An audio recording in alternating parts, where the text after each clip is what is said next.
Hello, everyone. Welcome back to yet another political episode. So, we have not talked a lot about the Republican primaries lately. We've been focusing on, let's just say, international elections, some memorial videos, and just some daily current events from the Israel Hamas war and the Biden failures when it comes to that, and just the overall inconvenience of the House Speaker election and the huge toss up on who is going to be the next House Speaker. And we have totally forgot about the Republican primaries. We have not talked about them at all since, I believe, since McCarty was voted out. Ultimately, it's kind of looking, nothing has changed out of all the current events that have happened in October. Nothing has changed from the September.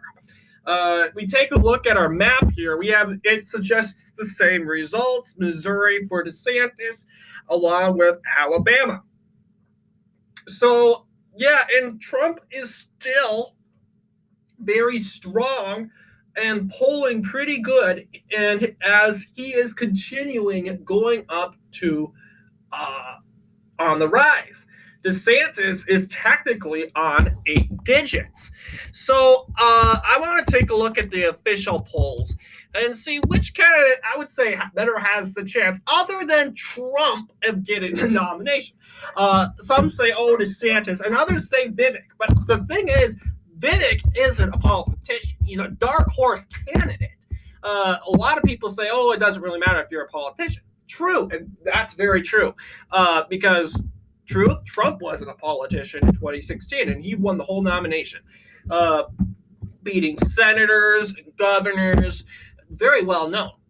So it does make complete sense. Here's our map of states, I believe, governors who have endorsed DeSantis and endorsed Trump. It looks like most governors have not made any endorsements, and that's how I am. Believe it or not, I'm kind of tossed up. I don't know who to go for. A lot of you guys like to go with Trump, and I respect that. Go ahead, go for Trump. Honestly, I don't really care who wins. Honestly, I only if that person is capable of beating Joe Biden. That's my only concern. So whoever you think is going to be Joe Biden, so be it. Let that person be nominated. So far, yeah, you got, of course, yeah, Indiana goes for Mike Pence. Eric Holcomb, obviously, yeah, Mike Pence, because he's from Indiana, obviously. Yeah, you'll see 4 governors going for Trump. Mike Dunleavy, we usually think of him as a swampy Republican, but actually he's a pretty MAGA here. He's bold, very bold. Kay Ivey hasn't even made an endorsement. And the Alaska governor just made a big endorsement. Not to mention, Dunleavy had a great election year in Alaska last year. So kudos to him. This is by U.S. Senate. Yeah. This is House of State Legislative Bodies. Upper state. This is our lovely state legislator map. You'll see DeSantis has gotten a lot of endorsements by politicians in the state legislature, despite Trump having good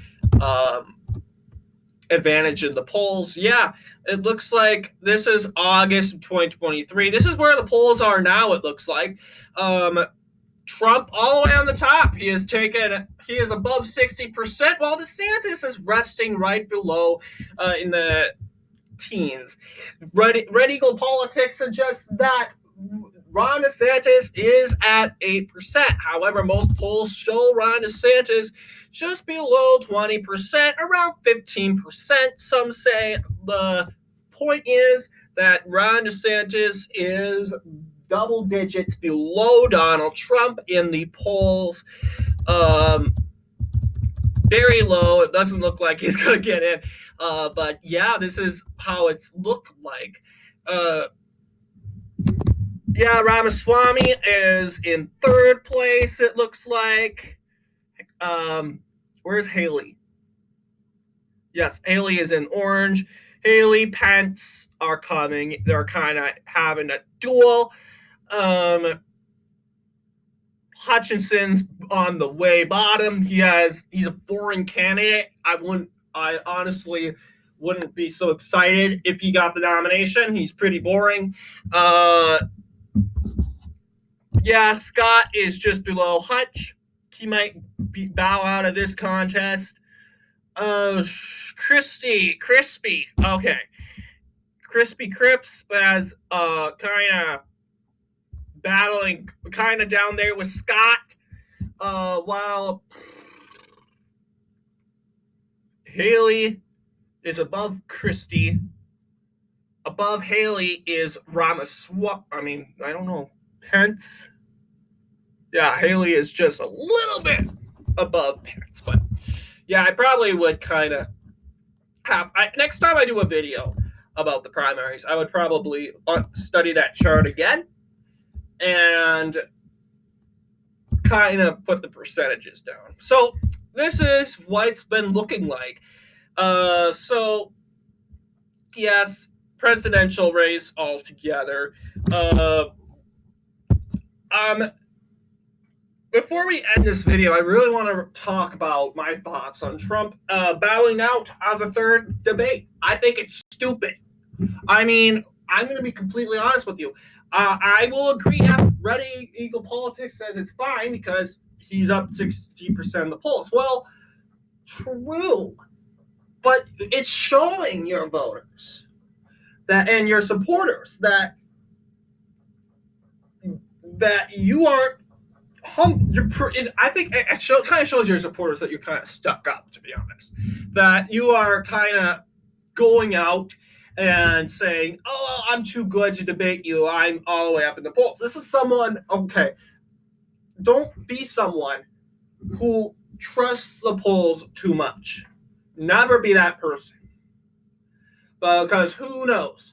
Maybe the polls can be wrong, and these candidates do way better than the polls are suggesting. Ron DeSantis probably gets 30% instead of 15%. Or 20%, 23%, 29%. He does better. That's what it could look like. And Donald Trump gets around 53%. He still wins the nomination. Yeah, sure, but he's going to lose support if he doesn't show up at the debates.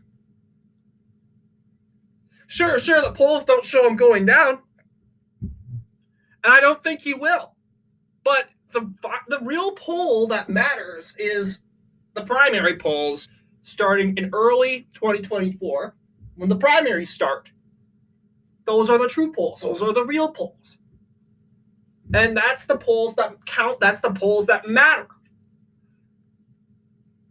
And I hope you guys hear me. I'm not criticizing Trump. I am not going hard and smacking down Trump at all. I'm trying to help Trump at this point. I'm trying to help, like, seriously, help Trump supporters see too. Like, yeah, Trump, yeah, you can get out of some contests, but you got to go in some contests too. Are you really going to let Crispy Crisp go out there and whack you on the debate stage in front of a bunch of Republicans? Republican voters who honestly don't know who they want to go for. That's why they're at the debates. That's why they're watching the debates. And you see Crispy Crisp whacking on Donald Trump or everything. I will admit, Crispy is pretty much in this race to take down Trump, not Biden.